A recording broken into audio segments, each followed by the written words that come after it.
things like today help keep that out in the public's eye. You know, we have 100 people that are walking around telling the community that recovery is possible and that these can be contributing members to society and can even be leaders in our community. Today hoping that we maybe would encounter some people that I maybe knew from the street, try to help them get into some treatment, learn a better way of life. I hope the community understands that there is hope for those people that haven't recovered yet. Maybe they're not ready. Actually, I've seen a couple people here just flowing through that see that there are people that are sober, that they can get sober too. You know, we just had Overdose and National Grief Awareness Day.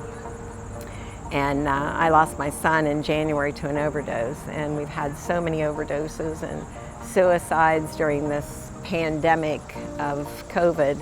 And you know, we have this other epidemic that's been going on for so many years. And I think that when people are finally ready to embrace their recovery, that as a community we need to be ready to be there and embrace that with them. The biggest thing for me is to show that people do grab recovery, that we do stay in it. The point of it is to not be afraid to stand up and to help them, to guide them and love them, to just be there for us.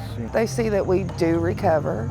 I'm actually happy that I work with the House of Hope because it brings happiness to the world and it brings happiness to other people. You know, people in recovery work, they pay taxes, you know, they are vital members of society just like me and you.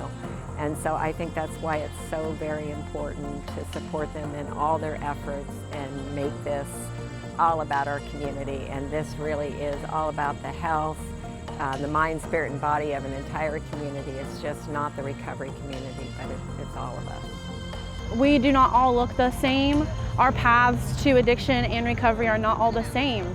You know, it's not black and white anymore. There's such a huge gray area. And just knowing that, you know, there's people with 1 year clean, there's people with 10 years clean, 15, like, you know, it does happen. And, you know, just having the community support can change a lot of that.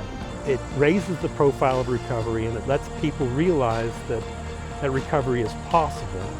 And as we have been doing this and as we've fielded more, I've seen real changes in attitude amongst some of the agencies that were, in my opinion, had a lot of stigma just a couple years ago. The hospital, law enforcement, employers.